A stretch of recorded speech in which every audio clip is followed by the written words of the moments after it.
पाऊस पडत असला ना, काहीतरी चटपटीत खायला सगळ्यांनाच आवडतं. म्हणून मी आज काहीतरी चटपटीत करण्याचा विचार करत होते. पण अन्विषा अजून स्कूलमधून आली नव्हती आणि तिची वाट बघत मी इथं गेल्यावरच थांबले होते. ती आली पण थोडीशी भिजलेलीच होती. ती आल्यानंतर आमचं ठरलं की आज वडा आणि कटाची आमटी करूया. म्हणून मी इथे बटाटे उकडून घेतले आणि कटाच्या आमटीचा मसालासुद्धा तयार करून घेतला. तसा पावसाचा जोर बाहेर वाढलाच होता. समोरचा डोंगरसुद्धा दिसेनासा झाला होता. मी इथं हिरव्या मिरचीचे वाटण तयार करून घेतले आणि उकडलेला बटाटा मॅश करून त्याची छान अशी भाजी तयार करून घेतली.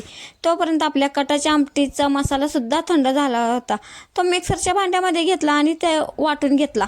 एकीकडे आपले बटाटा वडा तयार करण्यासाठीचे बॅटर तयार करून घेतले आणि तयार झालेले वडे त्यामध्ये टाकून असे तळून घेतले. तयार झालेले वडे आणि कटाची आमटी असे सगळ्यांना वाढून घेतलं.